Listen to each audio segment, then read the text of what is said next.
بسم اللہ الرحمن الرحیم الصلاۃ والسلام علیک یا سیدی یا رسول اللہ وعلی علیہ و اصحابک یا نور اللہ اللہم صلی علی محمد کما تحب و ترضی عنہ۔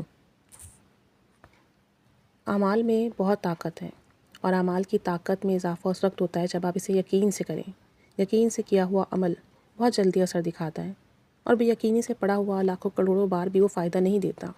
تو جو بھی عمل کریں، جو بھی ذکر کریں، استغفار ہو، درود ہو، کلمہ ہو، نوافل ہو، قرآن پاک کی تلاوت ہو، کامل یقین سے کریں، انشاءاللہ زندگیاں بدلیں گی۔ بتاتے ہیں کہ میرے پاس میرے ایک دوست اپنے ایک عزیز کے ساتھ تشریف لائے۔ باتوں باتوں میں ہمارے پاس جو ذکر چلا وہ اعمال اور دعا کی قوت اور طاقت پر ہماری بات چیت نکلی۔ میرے دوست کے عزیز نے دعا کی طاقت پر اپنا ایک بہت ہی پرتاثیر واقعہ سنایا کہ آج سے کئی سال پہلے میں مالی طور پر بہت پریشان تھا اور قرضہ لیا ہوا تھا۔ بتاتے ہیں کہ قرضہ بھی بہت لیا ہوا تھا اور قرض داروں نے بھی الگ پریشان کیا ہوا تھا۔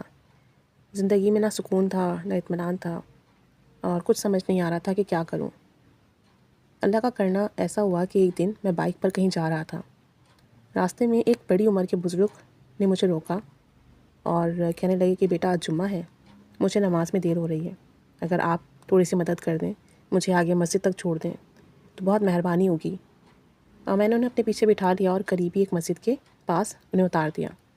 انہوں نے نیچے اتر کر مجھ سے کہا کہ بیٹا آج جمعے کا دن ہے، آپ بھی نماز پڑھ لیجئے۔ اب کہتے ہیں کہ مجھے شرم آئی تو میں نے موٹر سائیکل سائڈ پہ لگائی اور ان کے ساتھ مسجد میں داخل ہو گیا۔ وضو کرنے لگا۔ وضو کے دوران شیطان نے مجھے ورگلایا، اور چونکہ میرا نماز پڑھنے کا ارادہ نہیں تھا، میں سوچ رہا تھا کہ بس وضو کر کے مسجد سے باہر نکل جاؤں گا۔ میں نے جیسے ہی وضو کرا، اس کے بعد میں کھڑا ہوا تو باہر کی طرف سے نکلنے لگا۔ اتنے میں ایک جماعت تھی جو کہ اندر آ رہی تھی، اور جماعت کھڑے ہونے کا وقت تھا۔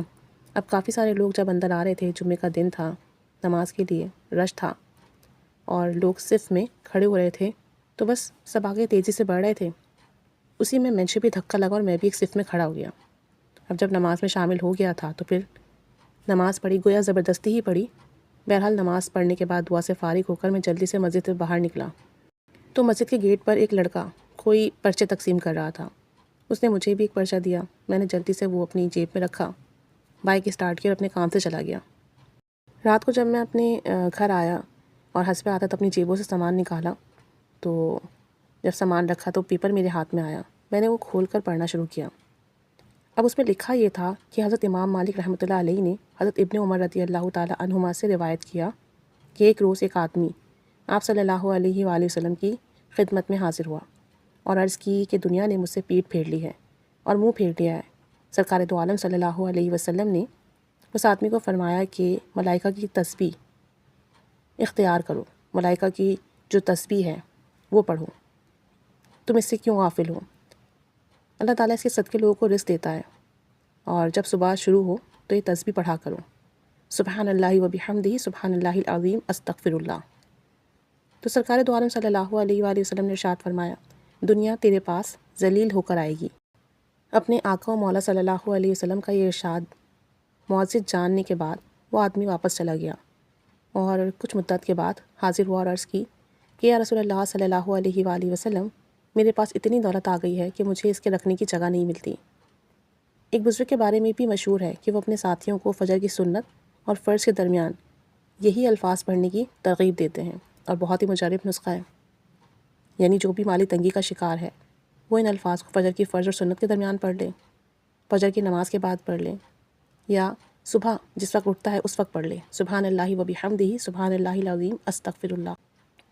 تو کہتے ہیں کہ بہرحال وہ صاحب فرمانے لگے کہ میں نے یہ واقعہ پڑھ کر سوچا کہ جب آپ صلی اللہ علیہ وآلہ وسلم کا فرمان عالی شان ہے اور بے شک آپ کا فرمان حق ہے، تو انشاءاللہ تعالی میرا مسئلہ بھی اسی سے حل ہوگا۔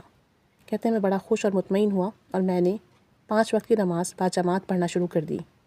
ہر نماز کے بعد میں ان الفاظ کی پابندی کرتا، خاص کر فجر کی نماز کے بعد پابندی کے ساتھ 100 مرتبہ یہ کلمات ادا کرتا، سبحان اللہ و بحمدہ سبحان اللہ العظیم استغفر اللہ، اور بہت خوشی و خضوع کے ساتھ دعا کرتا کہ اللہ تیرے حبیب کا فرمان ہے، بس میری بھی مراد پوری کر دے، میری بھی جھولی بھر دے، میری تنگ دستی دور فرما۔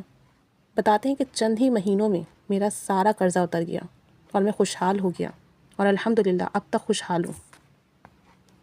اللہ نے میرا رزق وسیع کر دیا، کاروباری مسئلے حل کر دیے۔ مجھے سمجھ نہیں آتا کہ کہاں کہاں سے میرے پاس کام کے آرڈرز آتے ہیں، اور الحمدللہ میرا کاروبار دن دگنی رات چوگنی ترقی کر رہا ہے، کیونکہ میں نے یہ کلمات بہت یقین سے پڑھے، اس نیت سے پڑھے کہ آپ صلی اللہ علیہ وآلہ وسلم کا فرمان عالی شان ہے اور بے شک یہ حق ہے، تو انشاءاللہ تعالیٰ اس کا نفع ضرور ملے گا، اور انشاءاللہ تعالیٰ دنیا میں بھی ملے گا، آخرت میں بھی ملے گا۔ تو بتاتے ہیں کہ اعمال کی بہت طاقت ہے، دعا میں بہت تاثیر ہے، اور کہتے ہیں کہ میں تو نمازوں سے غافل تھا، گنہگار تھا، دنیا میں الجھا ہوا تھا، اللہ تعالیٰ کھینچ کر مجھے اپنی طرف لے کر آیا۔ اس دن کی زبردستی پڑھی گئی نماز نے مجھے نمازی بنا دیا۔ اب پابندی سے، خوش و وضو سے 5 وقت کی نماز با جماعت پڑھتا ہوں، ساتھ ساتھ ذکر و اذکار کا، تسبیحات کا بھی اہتمام کرتا ہوں، اور یہ سب میرے رب کا کرم ہے کہ اس نے میرے مسئلہ حل کرنے کے لیے مجھے خود اپنی طرف بلایا اور میرا مسئلہ حل کر دیا۔ تو بس ہماری غفلت، ہماری گناہ، ہماری برائیاں بعض اوقات ہمیں بہت بڑی آزمائش اور امتحان سے گزارتی ہیں۔